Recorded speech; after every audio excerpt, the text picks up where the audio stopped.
Hello friends, welcome to law portal.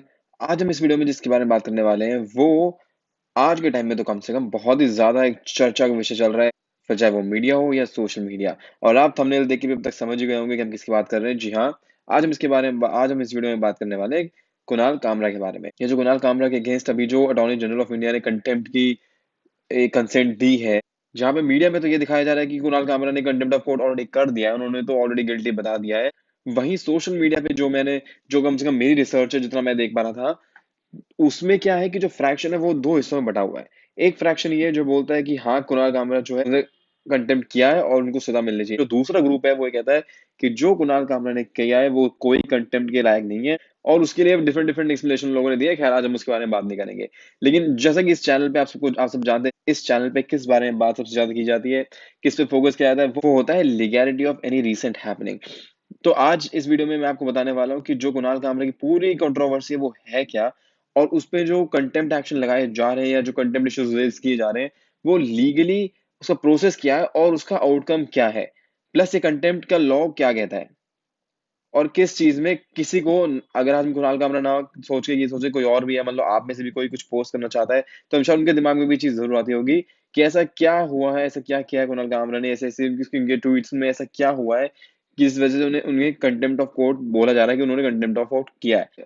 लेकिन ये सब जानने से पहले अगर आप चैनल पे नए हैं तो इट्स अ रिक्वेस्ट कि आप हमारे चैनल पे जाके हमारी इंट्रोडक्टरी वीडियो जरूर देखें, ताकि आपको पता चले कि इस चैनल पे आपको किस तरह का कंटेंट मिलने वाला है।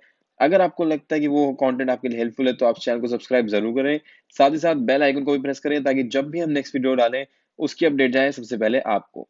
Without wasting any further time, let's get started. तो फ्रेंड्स, कंट्रोवर्सी समझने से पहले हम एक बार बैकग्राउंड समझते हैं कि इस पूरे इंसिडेंट में एक्चुअली हुआ कि ये ओरिजिनेट कहाँ से हुआ। तो जैसा कि आप सब जानते हैं, क्योंकि आप सब, आई एम श्योर, मीडिया, आप सब लोग न्यूज चैनल देखते ही होंगे। ऑल्दो पर्सनली मैं तो बिल्कुल नहीं देखता हूँ, लेकिन फिर भी आई एम श्योर आप लोग देखते होंगे।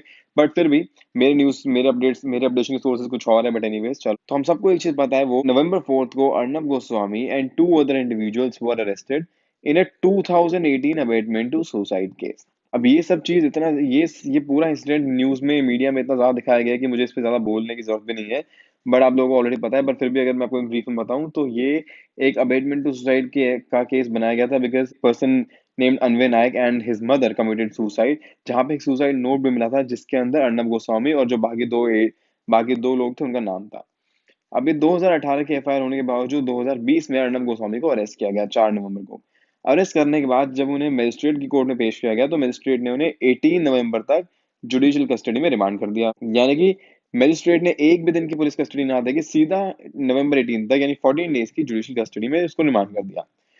इमीडिएटली वहां पे उसके बाद अर्नब गोस्वामी ने क्या किया, वो बॉम्बे हाई कोर्ट मूव गया और कुछ पिटिशंस फाइल की। उन पिटिशन में कौन सी थी, वो थी कुछ क्वेश्चन पिटिशन थी और एक थी हेबस कॉर्पस पिटिशन। ये हेबस कॉर्पस जो है ये बहुत ज्यादा इंपॉर्टेंट पिटिशन थी, क्योंकि अर्नब गोस्वामी का ये कहना था कि उसका जो अरेस्ट है, जो डिटेंशन है, वो इलीगल है। और हेबस कॉर्पस क्या है फ्रेंड्स, अगर ये आपको इसके बारे में जानना है तो आपको हमारे चैनल को सब्सक्राइब जरूर करना चाहिए।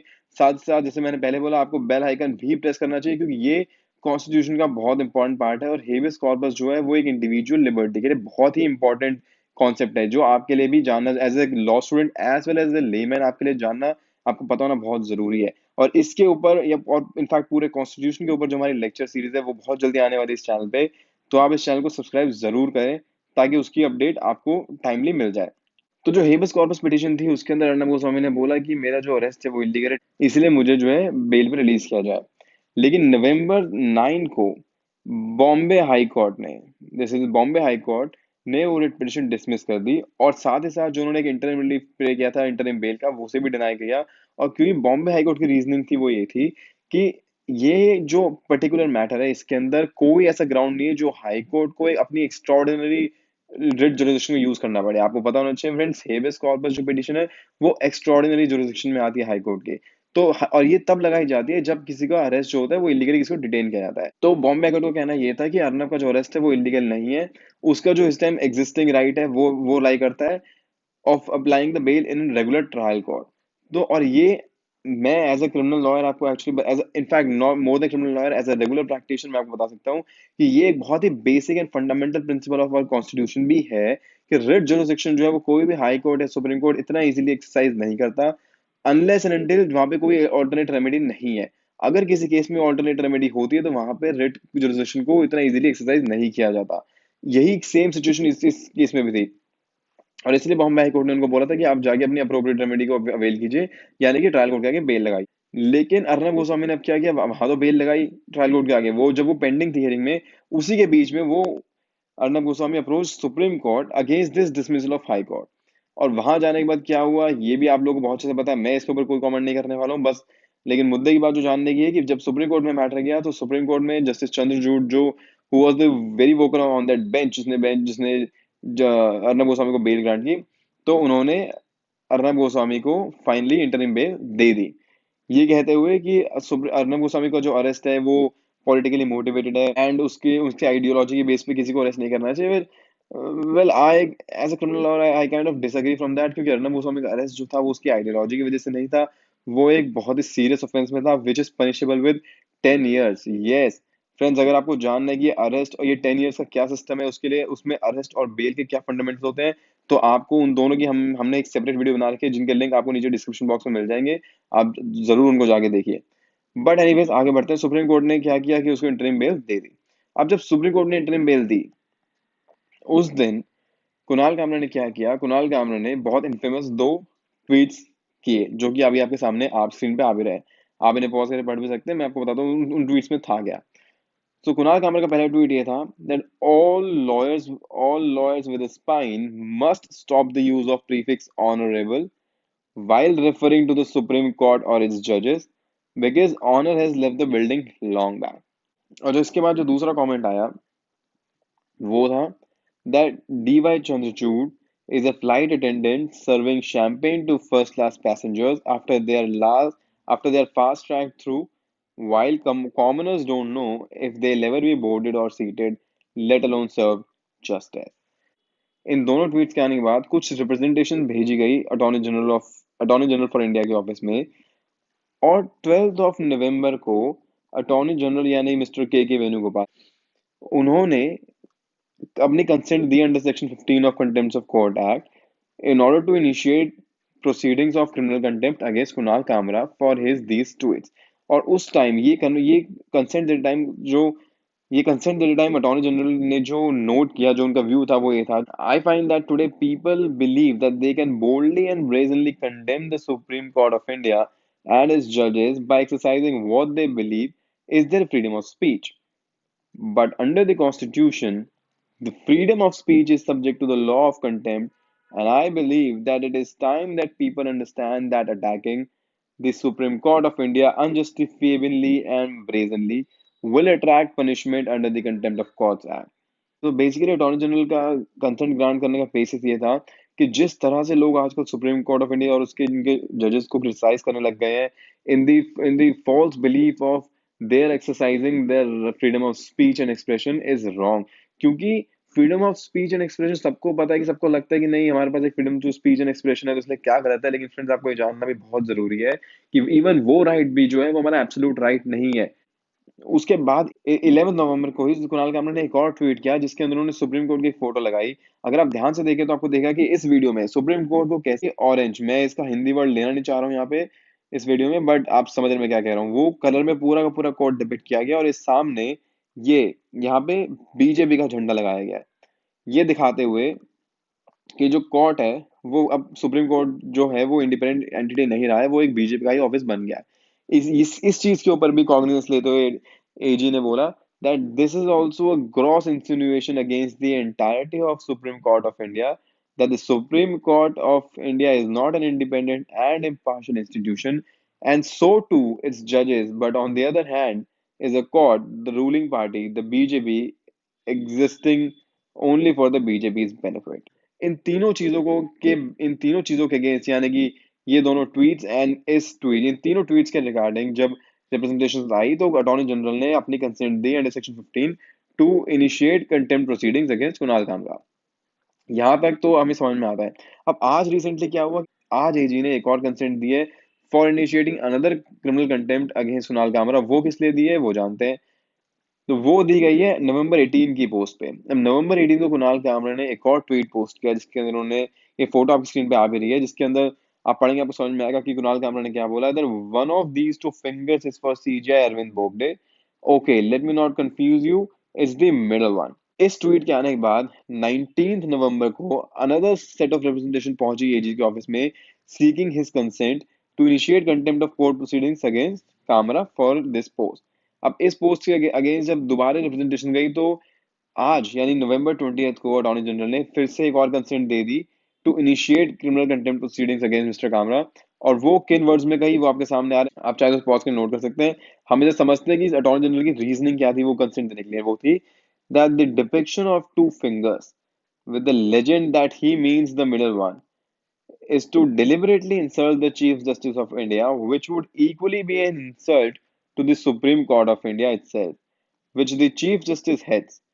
The said tweet is grossly vulgar and obnoxious, and I have no doubt that it would tend to lower the authority of the Supreme Court of India as well as undermine the confidence that the litigant public have in the institution of the Supreme Court of India itself.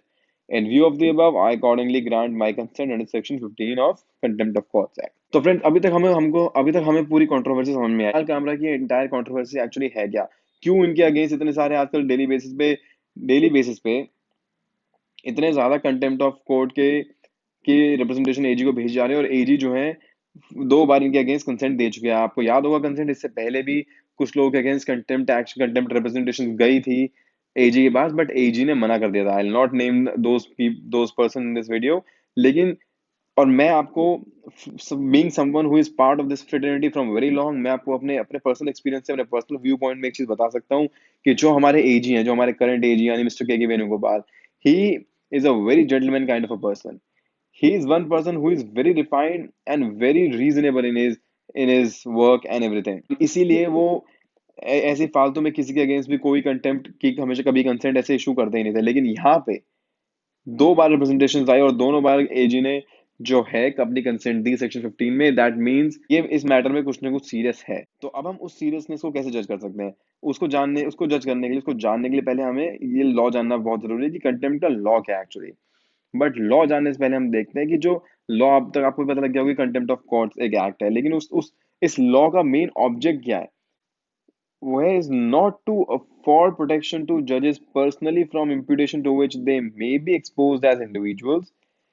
It is intended to be a protection to the public whose interest would be very much affected if, by the act or conduct of any party, the authority of the court is lowered and the sense of confidence which people have in the administration of justice by it is weakened।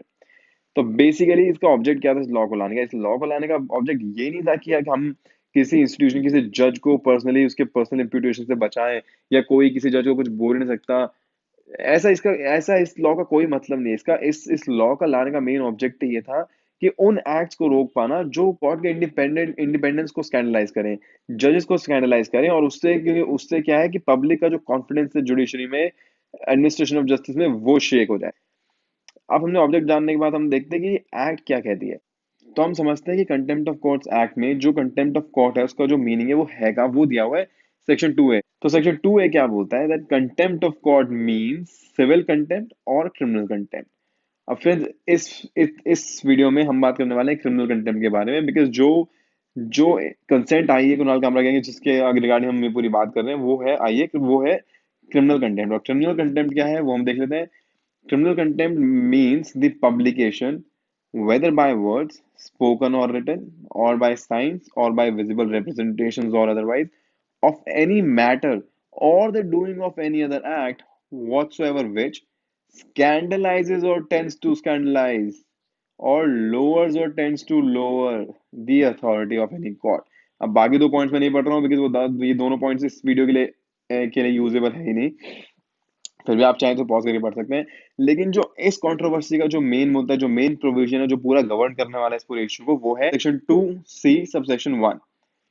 और ये क्या कहता है, और ये इतना broad है अपने आप में दैट अगर आप इसको दोबारा पढ़ें तो आपको पता लगेगा कि ये, कि आप इसको दोबारा पढ़ें तो आपको पता लगेगा कि इट सेज व्हेन समथिंग और समथिंग, जो अगर कोई कुछ पोस्ट करता है, कुछ बोलता है, वो उस नेचर का है विच एक्चुअली स्कैंडलाइजेस और टेंड्स टू स्कैंडलाइज, और यहीं पे लोअर्स और टेंड्स टू लोअर, यानी कि आप समझ रहे हैं कितना ब्रॉड बेस्ड है। इसका मतलब ये है कि ये कुछ जरूरी नहीं है कि अगर कोई कुछ पोस्ट करता है, कुछ बोलता है, कोई एक्ट करता है, तो वो उससे प्रूव होना बहुत जरूरी है कि कोर्ट को क्या है, स्कैंडलाइज किया जा रहा है या स्कैंडलाइज किया गया है किसी जज को या कोर्ट की डिग्निटी को लोअर किया कि नहीं। यहाँ पे जो ये जो टेंस यूज हुआ है, इसने इतना ज्यादा स्कोप बढ़ा दिया है। इससे ये होता है कि अगर कोई कुछ ऐसी एक्ट करता है, ऐसा कुछ पोस्ट करता है जिससे कि कोई टेंडेंसी है, यानी कि चांसेस हैं कि उस एक्ट से जो कोर्ट की डिग्निटी है, जज की डिग्निटी है, वो स्कैंडलाइज हो सकती है या लोअर हो सकती है। तो उस केस में भी a person can be held liable for criminal contempt. कि अब हम एक बार उन ट्वीट्स को दोबारा देख के जानने की कोशिश करते हैं कि क्या वो इन कैटेगरी में फॉल करते हैं। अब हम वापस आते हैं उन ट्वीट्स पे, तो सबसे पहले देखते हैं जो सबसे पहला ट्वीट था, जिसमें कुणाल कामरा ने बोला था कि all lawyers with a spine must stop the use of prefix honorable while referring to the Supreme Court or its judges. Honor has left the building long back. Now, according to me, as a lawyer, मेरे हिसाब से तो this is nothing which scandalizes or which can tend to scandalize the reputation of a court or dignity of a court. लेकिन ये जो second part है, ये second part एक अगर लीगली देखा जाए, तो this is very well something that is actually scandalous in nature. This is something जो which is more than something tends to scandalize. This is something even according to me I feel, और in legal terms I can say this is actually something that can be said it is scandalizing. अब ये क्योंकि स्कैंडलाइजिंग है इन legal terms में, जब इसको definition में डालें तो इसके अगेंस्ट जो कंसेंट आई है एजी की, आई फील वो बिल्कुल लीगल है, वैलिड है। और वहीं अगर जब हम दूसरी चीज पे आते हैं, तो फ्रेंड्स ये जो एक चीज है, ये तो putting legal part aside, even in my views this is contemptuous in nature. And ये मैं आपको एज ए लेमैन नहीं बता रहा हूँ, ये मैं आपको एज अ लॉयर बता रहा हूँ। As a lawyer, as a counsel, even I feel this is very contemptuous in itself. This is something which he shouldn't have done, लेकिन उसने किया, तो उसके अगेंस्ट जो कंसेंट आई एजी की, वो बिल्कुल सही आई है और बिल्कुल वैलिड आई है। इसके बाद टू फिंगर्स वाली, ये again, at least in my opinion, for the time being, legal part aside, even this is completely this is even this is completely contemptuous। तो उसके अगेंस्ट भी जो आज एजी ने कंसेंट दिया, आई फील कि उन्होंने अपने लीगल एक्यूमेंट को यूज करके ही दी होगी। And not just legal acumen but अपनी रीजनेबलनेस को यूज करके भी दी होगी, क्योंकि दो ट्वीट्स पे तो मैंने आपको बता दिया, even I felt and I still feel they were highly contemptuous in nature. तो अब आगे बढ़ते हैं। जब किसी भी कंटेम्प्ट ऑफ कोर्ट के अंदर प्रोसीडिंग शुरू होती है, तो उसमें अब पनिशमेंट क्या मिल सकती है। अब फ्रेंड्स, ये पूरा पूरा सेक्शन मैंने आपके लिए यहाँ रिप्रोड्यूस किया है, लेकिन ये पूरा हमारे इस वीडियो में के लिए यूजफुल नहीं है। तो आप चाहें, लेकिन आप अगर आप चाहें तो आप इसको स्टॉप करके, इसको पॉज करके पढ़ सकते हैं। मैं आपको इसमें मेन चीज बताता हूँ कि पनिशमेंट हो क्या सकती है एक कंटेम्प्ट ऑफ कोर्ट के एक्शन में। तो वो बहुत सिंपल है। पनिशमेंट जो है वो सिर्फ a term which may extend to 6 months और with a fine which may extend to 2,000 rupees और with both. That's it. This is the only punishment जो किसी को कंटेम्प्ट ऑफ कोर्ट के एक्शन में मिल सकती है। That's it, there is nothing beyond that. इस लॉ में कहीं ये चीज नहीं लिखी हुई कि अगर कोई एक बार ये काम करता है या दूसरी बार करता है तो उसके बाद उसकी क्या पनिशमेंट होगी, नहीं। इस सेक्शन में सिर्फ एक ही चीज लिखी हुई है कि जो जो पनिशमेंट है वो सिर्फ इतनी ही हो सकती है, यानी कि which may extend to 6 months और which may extend to fine of 2,000 और बोथ। That's it. अब पनिशमेंट समझने के बाद एक चीज आप सबके दिमाग में अभी भी चल रही होगी, जो है कि अगर कुणाल कामरा ने कोई ऐसी एक्ट की है जो कंटेम्प्ट ऑफ कोर्ट कहलाती है, तो उसके लिए हर बार बार लोग अटॉर्नी जनरल को क्यों रिप्रेजेंटेशन भेज रहे हैं। ऐसा क्यों नहीं है कि लोग अपने आप डायरेक्ट कोई कोर्ट में कंप्लेंट फाइल नहीं कर रहे हैं, या कोर्ट कोई डायरेक्ट सुओ मोटो एक्शन क्यों नहीं ले रहा है। तो उसका हम जवाब देते हैं अभी। तो उसका जवाब हमें मिलेगा सेक्शन 15 में। और सेक्शन 15 क्या कहता है कि in a case of criminal contempt, the Supreme Court और द हाई कोर्ट में take action on its own और on a motion made by the advocate general or any other person with the consent in writing of advocate general। अब मैं इतना सब कुछ आपको ना बताते हुए मैं सीधा बताता हूँ कि इसमें जब एडवोकेट जनरल लिखा है तो हम अटॉर्नी जनरल की बात क्यों कर रहे हैं, लेकिन क्योंकि उसकी एक्सप्लेनेशन आप सीधा यहाँ है। ये जो बाकी सेक्शन आप चाहे से अवॉइड कर सकते हैं, इसके लिए कोई जरूरी नहीं है। यहाँ इसकी एक्सप्लेनेशन जो पार्ट है, जो सेक्शन जो सबसेक्शन 3 की जो एक्सप्लेनेशन का पार्ट ए है वो कहता है that in relation to supreme court the advocate general will mean attorney general और द सॉलिसिटर जनरल। तो इसीलिए क्योंकि यहाँ पे जो बात हो रही है वो सुप्रीम कोर्ट के रिगार्डिंग बात हो रही है, तो इसीलिए जो भी लोग क्रिमिनल कंटेम्प्ट के एक्शन इनिशिएट करना चाहते हैं against Kunal Kamra, they have to make a representation and take AG's consent in writing, AG यानी कि attorney general, because this is a matter about Supreme Court. अब ये पूरा समझने के बाद कि पूरी कंट्रोवर्सी क्या है और कंटेम्प्ट में और कंटेम्प्ट का लॉ क्या है, कैसे सारा काम होता है, कितनी पनिशमेंट मिल सकती है, अब हम फाइनल टॉपिक पे आ जाते हैं, माय ओपिनियन, कि मुझे इस पूरी कंट्रोवर्सी के बारे में क्या लगता है, या फिर as a lawyer as a counsel मेरा क्या इस चीज पे व्यू पॉइंट है।